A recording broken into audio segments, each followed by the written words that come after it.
Ouais, non, mais c'est en ce moment, avec YouTube, c'est un peu la galère. D'ailleurs, j'ai reçu un mail de YouTube la semaine dernière. Et ils me disent, ah, on a supprimé une vidéo de votre chaîne. Et c'est une vidéo du début de la chaîne, il y a 8 ans. J'avais uploadé un mec qui clashait Dodoche. Et apparemment, Dodoche se serait plaint et il voulait que... Dodoche. Oui, Dodoche, yo, je suis Dodoche et je vais bientôt passer sur Skyrock. C'était un gamin, il voulait absolument être le meilleur rappeur de France. Et il avait 13 ans, il faisait, tu sais, genre 30 secondes de rap. D'accord. Et du coup, il y avait des mecs qui avaient fait un fan club de Dodoche. Et tout le monde était là, genre, Dodoche, c'est trop bien, et tout, etc. Et il y a des mecs qui avaient fait des posters de lui. Oui, des fausses émissions et tout. C'était un mème, quoi. Ça fera un bon sujet pour ta chaîne. Ouais, sauf que ça va pas être le sujet de cette vidéo, ça va être Jessie Slaughter. Et... ça va être vachement moins drôle.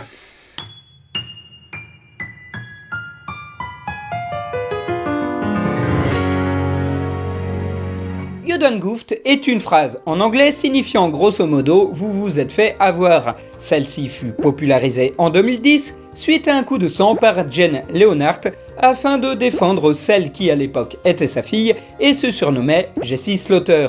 Le tout fut dans une vidéo dont le côté cringe engendra de nombreux mèmes ainsi qu'une enquête criminelle. Autant être franc, la vidéo va parler de sujets très peu réjouissants.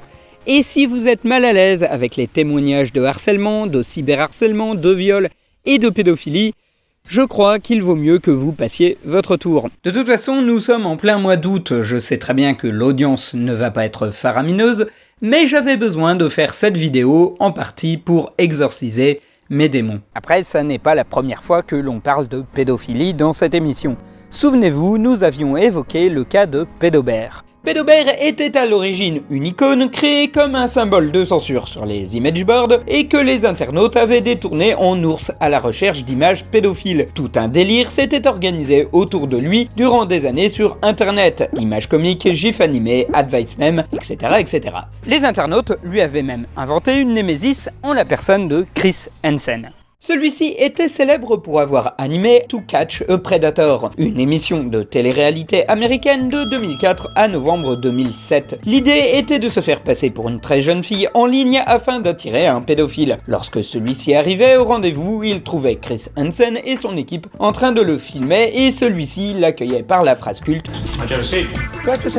qui signifiait cordialement « Pourquoi ne vous asseyez donc pas ici ?» afin de confronter le pédophile à des aveux. Toutefois, cette manière fut fortement critiquée, notamment parce qu'elle consistait à pousser les gens à la faute et pour son manque d'éthique. Au point qu'en 2008, Luis Conrad Jr., un présumé pédophile traqué par l'émission de Hansen, se suicidera, ce qui portera un arrêt définitif à sa diffusion. L'émission devint vite très culte sur internet et il popa de nombreux mèmes consistant à montrer Chris Hansen dans une position de censure, en train d'affronter Pédobert, ou lâchant sa fameuse phrase qui à elle seule était devenue une accusation de pédophilie.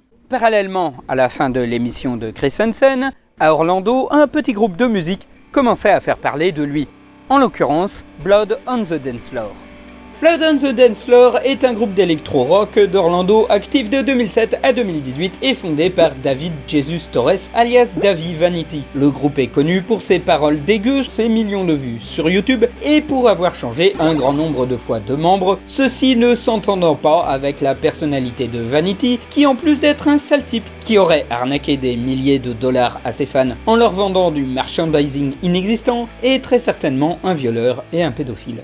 Évidemment, je vais essayer d'utiliser le conditionnel autant que possible, même si, vu le nombre de témoignages, leur fiabilité, leur concordance, je veux dire, il y a des personnes qui étaient au même endroit qui disent avoir vu la même chose, et aucun ne se contredisent, et vu le modus operandi qui est à peu près similaire selon les témoins, il y a peu de chances que Vanity soit vraiment innocent.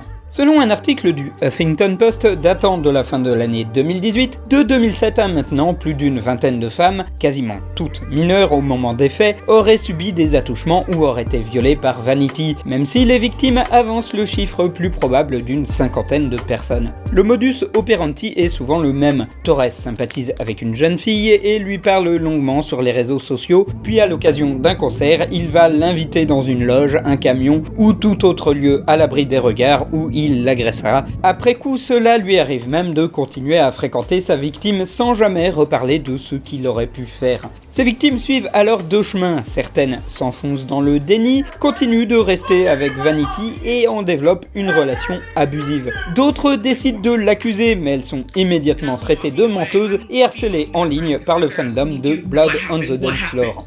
And as soon as I get in the car, we shut the door. And I'm like crying, I'm screaming at the top of my lungs. Everything about that fucker is true. Everything that has ever been said is fucking true. Ce qui a eu pour effet de créer une sorte d'omerta.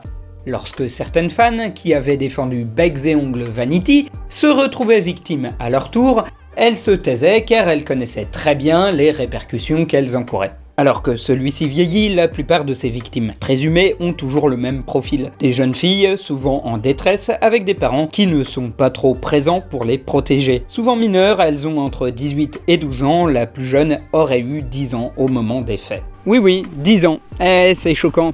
Même les pédophiles du YouTube français ne s'attaquent pas à des pros aussi jeunes. La gamine en question, c'est Jessica Leonert. À 11 ans, cela fait plus d'1 an qu'elle fréquente Vanity qui se fait passer pour une sorte de copain / petit ami non officiel. C'est lui qui lui trouve son surnom de Jessie Slaughter et être entourée par des adultes lui fait imaginer qu'elle est l'un des leurs, même si elle ne comprend pas tout. When I was in it, I thought, oh, I'm so cool, I'm so grown, I'm hanging out with these older kids, they're in their 20s. Aussi, le 10 juillet, lorsqu'un utilisateur de Sticky Drama balance que Vanity sort avec elle, elle le prend pour une attaque personnelle. Elle poste un message enragé, ce qui lance une première vague de trolls de la part des fans de Blood on the Dance Floor qui la traitent de menteuse. Before, if I said something, the entire fandom was on my ass. I got death threats. Le 14 juillet, Jessie, toujours harcelée, décide de poster une vidéo qui, pense-t-elle, calmera tous les rageux. Sauf que je vous rappelle qu'elle a 11 ans, un âge où on a déjà du mal à faire un exposé clair en classe. Alors imaginez un peu répondre à une horde de rageux qui veulent votre peau. Jessie fait donc un truc de gamine, elle traite tous les rageux de débiles. I'm just a normal girl who's perfect in every way, and you're just jealous. Elle se montre arrogante, affirme qu'ils sont tous les idiots et jaloux qu'elle ait autant de succès auprès d'une star de rock. I'm more pretty than you, I have more friends, more people like me, I have more fans. And if you can't realize that and stop hating, then you know what? I'll pop a Glock in your mouth and make a brain slushy. Alors oui, Jessie est très énervante, elle est arrogante, elle dit des trucs stupides, mais la vidéo aurait dû en rester là. Sauf qu'elle a été repostée dans le pire endroit où elle aurait pu être repostée. Et je crois que vous en connaissez déjà le nom, 4chan. Alors oui, j'ai pas mal parlé de ce site, notamment pour sa répercussion sur la culture web durant la décennie 2005-2015. Celui-ci était dans sa pleine période trolling et je vous avais parlé l'an dernier de comment, en 2009, une jeune fille qui se faisait surnommer Boxy est devenue involontairement un sujet d'obsession pour eux. Nous sommes en plein mois de juillet, la plupart des gens qui fréquentent la section B n'ont rien à faire. La vidéo, postée par des camarades de classe de Jessie, arrive pile au bon moment. Jessie est énervante, certains pensent même qu'elle insulte 4chan et ils décident d'inonder celle-ci de messages injurieux pour lui apprendre la vie. Le lendemain, Jessie poste une vidéo où elle apparaît en pleurs. Et là, il faut applaudir les mecs de 4chan. Après avoir affronté la scientologie, être à l'origine de raids et d'opérations de hacking poussées, leur plus haut fait d'armes du mois de juillet 2010 aura été d'avoir mis à genoux une gamine de 11 ans. Mais ça fait rire et 4chan va jusqu'au prank téléphonique et pratique le doxing. L'adresse et les informations personnelles de Jessie et sa famille deviennent publiques. Ce dont 4chan se vantera afin de perpétuer l'image des Anonymous qui seraient des hackers de génie. Alors qu'en fait c'est juste Davy Vanity qui les a balancés publiquement. Oui, au lieu de calmer le jeu et de protéger sa jeune fan, dont il avait abusé, et dont je rappelle qu'elle essayait de le protéger, celui-ci trouve très drôle de la pousser publiquement contre une horde de trolls. Et on n'est qu'au début. Le 15 juillet, Jessie fait une autre vidéo où elle est en larmes et appelle les internautes à ne plus la harceler. Son père, un peu paumé, pense que le coup de l'intimidation va fonctionner. Il s'énerve, balance au troll que tous les messages sont tracés. And I know who it's coming from. Because I backtraced it. Qu'ils se sont fait tout savoir, qu'ils vont avoir la cyberpolice au cul. And you've been reported to the cyber police. Guess what? Consequences will never be the same. Vous en doutez bien, c'est eu l'effet inverse de celui escompté. L'attitude de Jen Leonhardt va se muer en un même internet. Les phrases You Done Goofed, Backtrust, Cyberpolice et Consequences Will Never Be the Same seront détournés et parodiés à foison. Les sites youdonegoofed.com et BecauseIBacktrusted.com sont lancés. Une rumeur est lâchée selon laquelle des photos porno de Jessie tournent sur le net et qu'elle aurait été photographiée par son père et finit par arriver sur Google Trends. Et là, je crois qu'on ne peut déjà plus rien faire pour eux. Parce quand même, ça a tendance à s'incruster dans l'inconscient collectif. On a tous le souvenir d'une vidéo virale d'un mème qu'on a vu tourner dans lequel une personne se ridiculise et dont on serait même pas capable d'en donner les origines. Et l'on ne se sent pas particulièrement coupable de se moquer d'eux. Ce sont des gens qu'on ne connaît pas, qui ont eu à un instant T une attitude qui les rend marrants. Il est foutu, c'est pas grave, hein? Oh, t'es vraiment un sale petit con, hein. La vidéo où Jen Leonhardt s'énerve est tellement virale qu'il devient aux yeux des internautes une sorte d'icône. C'est le père débile qui pense qu'il est capable de retracer les internautes à partir de son ordinateur, en plus d'être la preuve par l'exemple qu'il ne faut absolument pas nourrir les trolls. Ça en dépasse les frontières et le 16 et 17 juillet, les sites The Daily Watt, BuzzFeed, Boing Boing et Gawker parlent du même, augmentant la curiosité autour du phénomène. Des parodies naissent un peu partout, dont une faite par Davy Vanity et l'un des membres de son groupe. Je crois qu'on devrait écrire une histoire sur lui. Ça s'appellerait l'épopée légendaire de l'homme sans aucune race. Pendant ce temps-là, la famille Leonhardt est harcelée de coups de fil, de blagues, de menaces diverses et de livraisons de pizza venant d'internautes qui ont envie de se payer des têtes de Turcs. Suddenly, at 12 years old, you are an internet sensation for all the wrong reasons. Yeah, How do you even deal with that at 12 years old? I didn't. Le 18 juillet, leur maison est placée sous protection policière et une enquête est menée. Le 19 juillet, une guerre éclate entre le site de blogging Gawker et 4chan, ce premier estimant que Jessie s'est faite harceler à cause des internautes de la section B. Un blogueur de Gawker fera même capoter un raid. Le 22 juillet, la famille Leonhardt est invitée à témoigner sur le plateau de Good Morning America. Ce qui est assez énorme, hein. Good Morning America, c'est limite une institution qui existe depuis 1975 sur ABC et qui est la seconde matinale la plus regardée du pays, avec un chiffre d'audience qui avoisine les 3 millions de téléspectateurs. C'est pas une petite émission locale quoi. La famille est interviewée sur les pressions qu'ils ont reçues et Gene explique qu'il a juste voulu défendre sa fille. Une experte intervient en expliquant aux spectateurs quoi faire en pareil cas. Ne jamais répondre aux trolls, se couper d'internet et restreindre au maximum l'accès à sa vie privée. Et mine de rien, cela va marquer l'histoire d'internet. C'est la première fois qu'une affaire de cyberharcèlement est traitée par la télévision américaine, la première fois que des raids de trolls sont pris au sérieux, et c'est aussi la première fois qu'on parle de 4chan sur une aussi grosse audience. Le site cultivait depuis des années son aspect bizarre mais aussi une forme de club que seuls les cool kids connaissent, une chose qui était de moins en moins évidente avec le temps. Afin de faire profil bas, 4chan décide ce jour-là d'afficher une fausse étiquette sur laquelle ils se prétendent family friendly tout en diffusant en boucle sur sa page le générique de Good Morning America. Il n'empêche que l'affaire aura fait le tour du monde, notamment en France. À l'époque, si vous cherchiez à voir en français la vidéo originale de Jessie Slaughter, celle avec son papa ou leur interview chez Good Morning America, vous alliez la trouver, bon, dans une version mal encodée avec des gros sous-titres assez baveux et une traduction en anglais plus qu'approximative.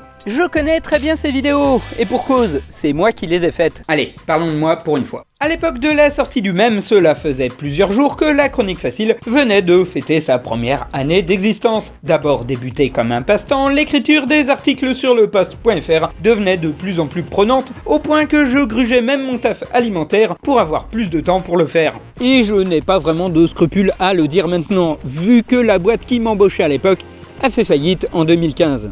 En juillet 2010, après avoir pris une semaine de vacances et avoir fait ma première Japan Expo, j'ai arrêté le boulot. En attendant de trouver un travail, j'écrivais des articles Wikipédia sur Doctor Who, je faisais des vidéos sur Press Start Button, tout en continuant à bosser sur la Chronique Facile. Le même arrive à la surface et me semble être un bon point pour une future chronique. Néanmoins, pour l'expliquer, il faut la comprendre. Or, à l'époque, les services de sous-titres n'existaient pas. Le seul moyen de le faire, c'était de télécharger la vidéo originale, de la modifier avec un logiciel de montage pour la faire apparaître soi-même et de tout réuploader sur YouTube ou Dailymotion en ce qui concerne mon cas, parce que j'avais déjà 40 abonnés sur mon compte et que je ne voulais pas que ça se perde.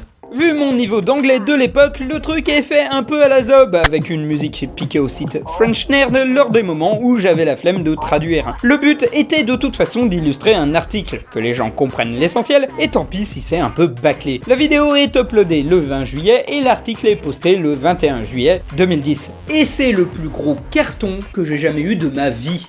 L'histoire, qui était complètement passée hors du radar du web français, se retrouve en lumière suite à mon article, qui sera repris par d'autres journaux, notamment par Guy Birenbaum sur la matinale d'Europe 1. Ce qui était pour moi une forme de consécration. Guy Birenbaum, à l'époque, c'était une sorte d'icône du web français, c'était ce journaliste un peu blogueur qui s'intéressait à la communication sur internet. Et surtout, un truc que j'aimais bien chez lui, c'est qu'il considérait que les internautes pouvaient parfois avoir un avis tout aussi pertinent que certains journalistes pourtant installés dans la presse. Donc je dois vraiment une partie de ma motivation à parler des mèmes et avoir continué dans ce milieu grâce à lui. Donc merci Guy, même si tu ne me regardes sûrement pas. Les vidéos censées illustrer l'article firent leur bonhomme de chemin tout seul, les gens les trouvant sur les différents sites de streaming. La vidéo sous-titrée où Jessie se vante compte à ce jour plus de 400 000 vues sur Dailymotion, ce qui est 2 fois plus que la vidéo la plus vue de ma chaîne YouTube en 10 ans d'existence. Quant à la seconde vidéo, elle avait atteint le million de vues mais a fini par se faire supprimer par Dailymotion au cours des 10 dernières années. A noter que ces 2 vidéos furent copiées telles quelles et re-uploadées par des tas de plagiaires, notamment par le site jean-marc-morandini.com qui s'était à l'époque vanté d'avoir fait sous-titrer la vidéo par ses équipes. Ce que j'ai aussi vécu comme une forme de consécration. Non, je déconne, mais déjà à l'époque, se faire piquer des trucs, on le vivait comme une douleur. Bref, il paraît que Jean-Marc Morandini est très gentil dans la vie réelle. Autre petite gloire, ma vidéo était même apparue dans une émission de Libération consacrée au même internet. Et on précise quand même que les sous-titres sont faits par Mad Dog qui écrit dans le poste.fr. J'avais complètement oublié l'existence de celle-ci et elle s'appelait d'ailleurs La Minute Même. Donc vous avez le créateur de La Minute Même dans une émission qui s'appelle déjà La Minute Même. Pour tout vous dire, avec le recul, je regrette un peu certaines tournures de mon article de l'époque. Notamment le fait que je n'avais mis aucune distance, la fin est moralisatrice, et j'émettais l'idée que Davy Vanity soit un pédophile comme peu probable. La preuve que je m'étais bien planté, et c'est pas faute d'avoir cherché à y démêler le vrai du faux. J'ai consacré en tout 3 articles sur l'affaire, tant celle-ci connue de rebondissements, entre l'émission Good Morning America et les guerres de trolls, que cela a engendré pour 4chan, Gawker ou Sticky Drama. J'ai fouillé le net comme jamais au point de finir par avoir une forme d'empathie pour Jessie et sa famille. Pendant les années qui ont suivi, j'ai régulièrement jeté un coup d'œil à ce que devenait Jessie ainsi que sa famille. C'est une chose que je fais couramment, essayer de savoir ce que sont devenus les gens qui ont été l'objet d'un même internet. Et histoire que vous compreniez bien et de comparer ce qui est comparable, je vais prendre les personnes dont je parlais dans le top 10 précédent, là, celui de la vidéo d'avant, et vous expliquer comment ils s'en sont sortis après être devenus célèbres d'un seul coup. Du coup, si vous n'avez pas vu mon top 10, il y a une petite notification là, par là. Voilà.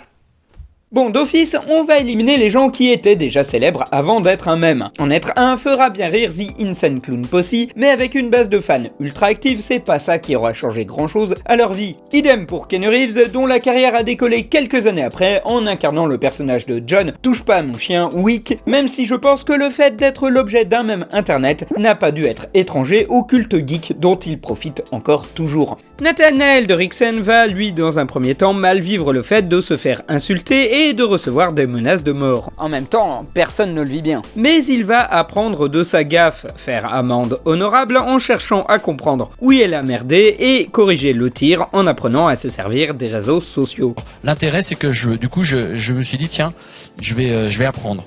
Je ne connaissais pas, je vais apprendre. Aujourd'hui, voilà, j'ai un compte Facebook, j'ai à peu près 4 ou 5 000 followers. J'ai un compte Twitter, j'ai un peu moins. Et je fais attention, je suis prudent. Il va continuer sa carrière à la télé jusqu'à faire la présentation du journal de 13h et il est actuellement sur France Info TV.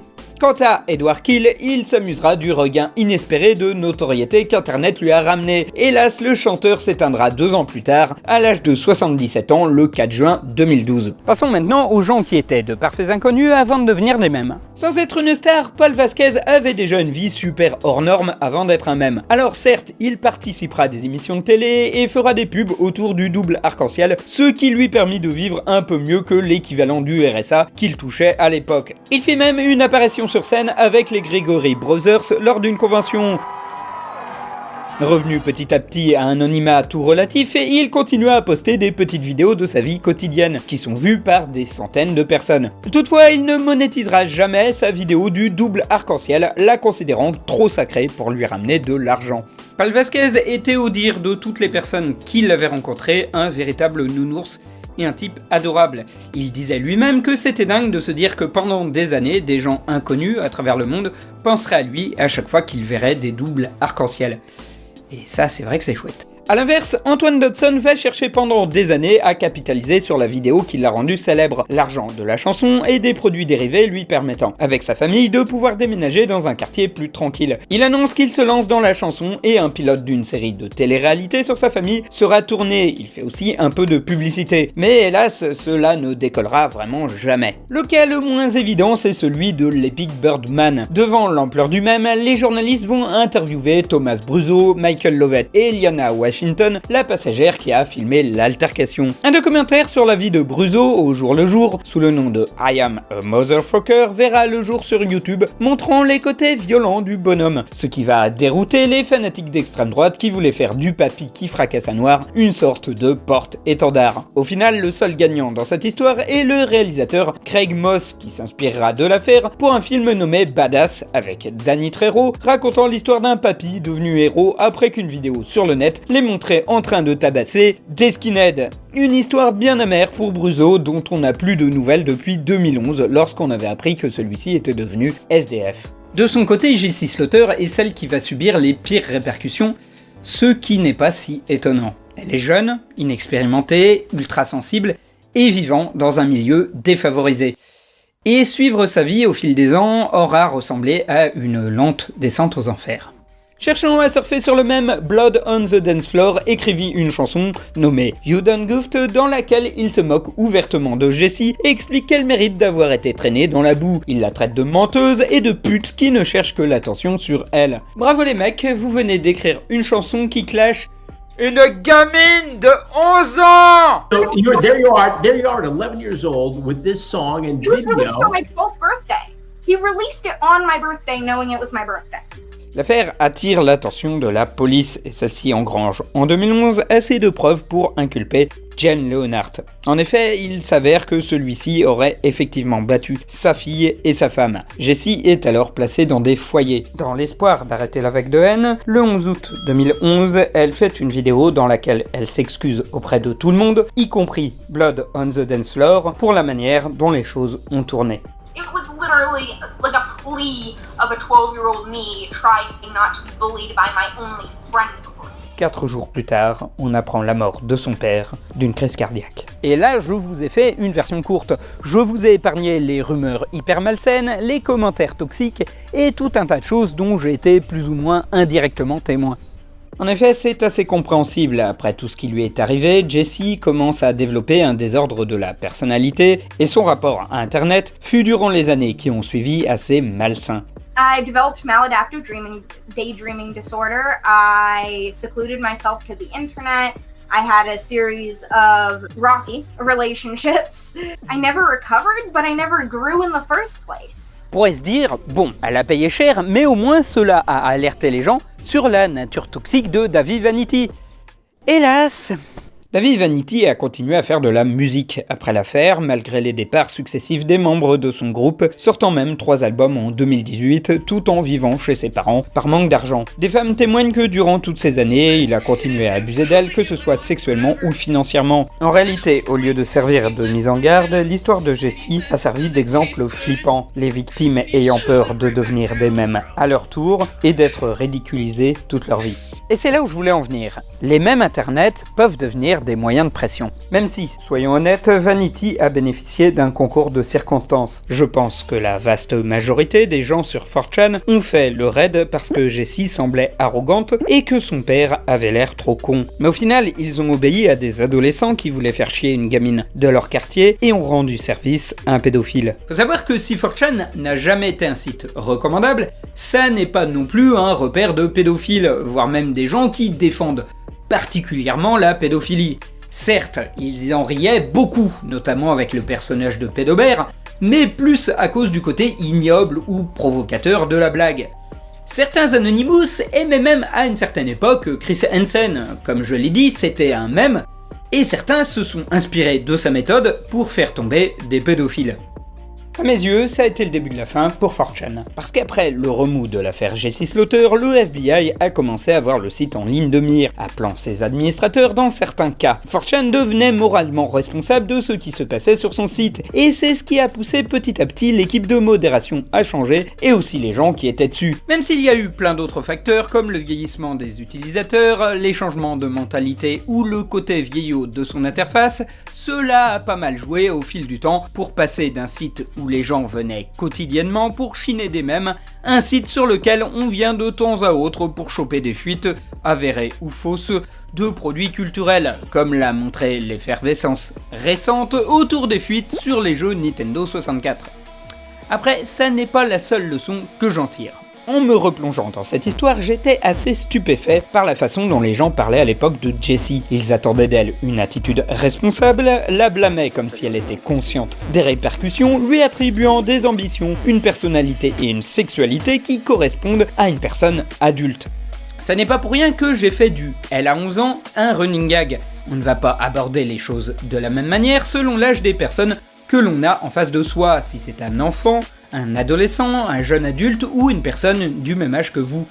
A l'inverse, on voit que parler à des mineurs, leur faire croire qu'il n'y a pas de barrière entre eux et nous, leur dire des choses comme « oui, tu es beaucoup plus mature que ton âge », qui est souvent quelque chose pour flatter l'ego de la personne en face, bah c'est ce que faisait Davy Vanity. Ce même Vanity dont le cul commence à chauffer un petit peu en ce moment. Ce fut tardif, mais les affaires ont rattrapé Blood on the Dance Floor, notamment grâce à des articles qui ont tiré la sonnette d'alarme. Le site Big Cartel arrête de vendre du merchandising du groupe en 2018, tandis que Spotify et Google Play suppriment le groupe de leur catalogue en avril 2019. C'est passé complètement inaperçu en France, mais aux USA, les affaires se sont mises à ressurgir violemment depuis le début de l'année.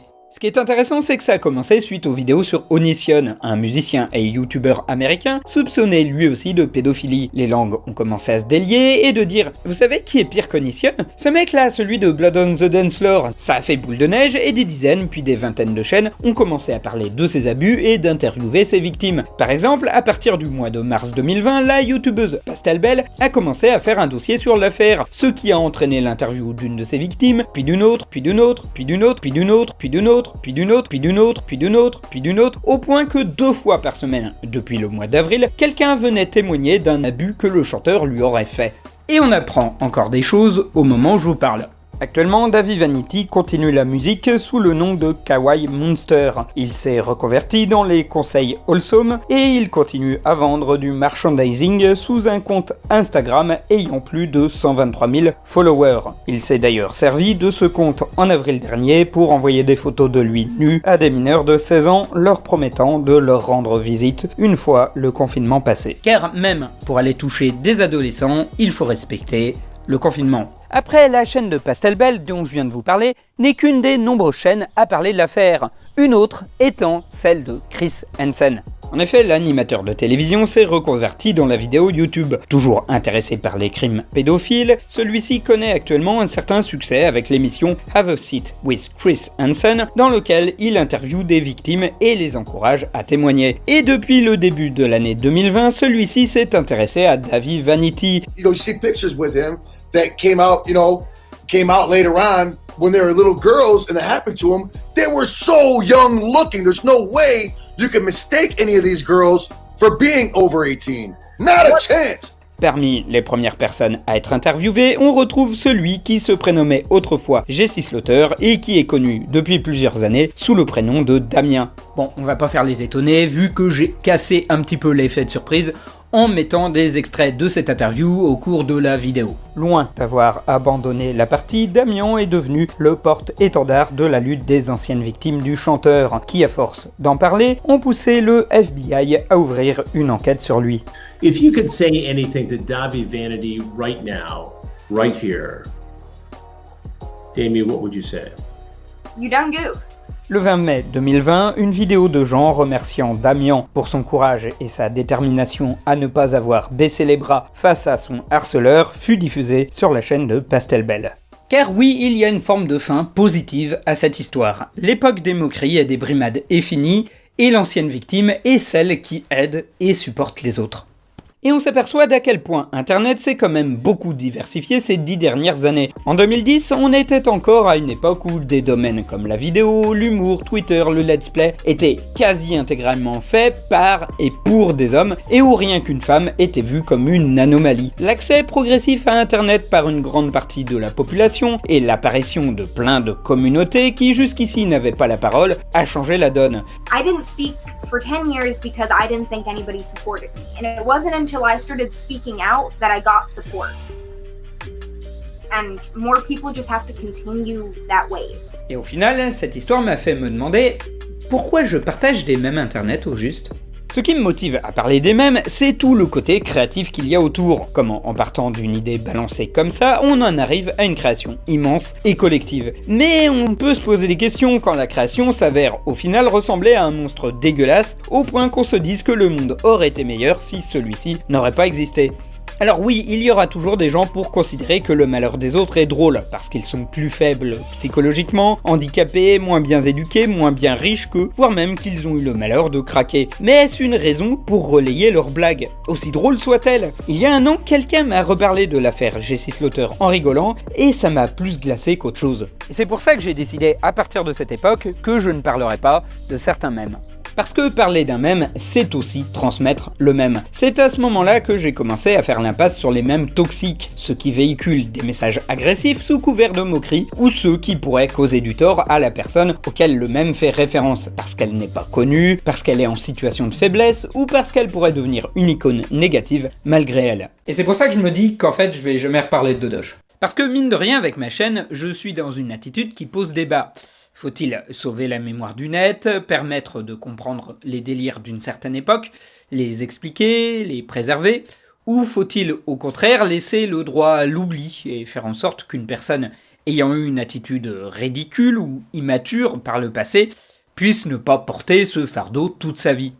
Et vous allez me dire, ça dépend des cas, donc c'est à moi de trancher. Par exemple, dans l'affaire Jesse Slaughter, le mème est un peu trop ancré dans l'histoire du net, pour le meilleur ou pour le pire, pour passer à côté. De plus, il a eu le droit à une actualité récente, du coup, c'était intéressant de reparler. Dans l'histoire de la personne que j'ai surnommée Dodoche, par contre, si j'en parle, je risque de faire ressurgir le passé d'une personne qui s'en passerait pas mal. Tout ça pour expliquer 3 blagues de potache et quelques chansons débiles. Bon, je crois que je peux dire adieu à Dodoche. Avant qu'on ne se quitte, un petit mot sur les commentaires. Je sais que face à la maltraitance infantile, la tentation est grande de s'énerver, de balancer des insultes, voire même des menaces. Mais soyez au-dessus de tout ça, hein. Les personnes incriminées ne les liront jamais et vous allez juste stresser les autres spectateurs, voire avoir des emmerdes avec la modération de YouTube. Et ça serait idiot que je doive supprimer la possibilité de commenter cette vidéo. Idem pour les gens qui voudraient faire un parallèle entre ce que je dis et une autre affaire qui ne manquera pas de popper sur le YouTube français ou les réseaux sociaux. Ma vidéo parle d'un cas particulier, d'une personne qui est l'objet d'une enquête du FBI, et je le répète, qui a une vingtaine de victimes présumées à son compte. On est sur un cas extrême, ça serait sympa de comparer ce qui est comparable. Au cours du montage de cette vidéo, on s'est dit qu'il y aurait peut-être des jeunes qui se retrouveraient dans le personnage de Jesse Slaughter, ainsi que dans les témoignages que j'ai passés. Témoignages dont les liens pour les vidéos en entier se trouvent dans la description. Attention, ceci dit, certains témoignages sont durs à entendre. Du coup, si vous êtes dans cette situation, je vous encourage à faire un des numéros verts qui s'affichent ici. Je sais qu'on a tendance à se moquer un peu des numéros verts ces derniers temps, mais on trouve aussi des gens sérieux et des associations qui font du bon boulot pour aider les gens qui ne se sentent pas écoutés. Du reste, comme vous avez pu le voir, la vidéo n'est pas sponsorisée, et j'ai refusé qu'elle soit monétisée. De toute façon, je pense qu'elle est difficilement monétisable. Si vous voulez soutenir mes autres projets, notamment la création des futures vidéos, je vous renvoie sur mon Tipeee, où vous êtes une trentaine à me soutenir. J'ai aussi un Utip, mais la plateforme va arrêter de permettre de gagner de l'argent sur le visionnage de pubs, et la boutique de t-shirts est pour l'instant en panne. Par contre, vous pouvez toujours commander mes petits guides sur les mêmes internet via mon blog, la chronique facile du mercredi. Voilà, de mon côté, je vais profiter de la fin de l'été pour bosser sur un projet de livre. Encore un nouveau. Et du coup, je vous en reparlerai quand ce sera fini. Voilà, malgré tout ce que je viens de dire, j'espère que ma vidéo ne vous a pas trop plombé. Passez un bel été à tous, à la prochaine.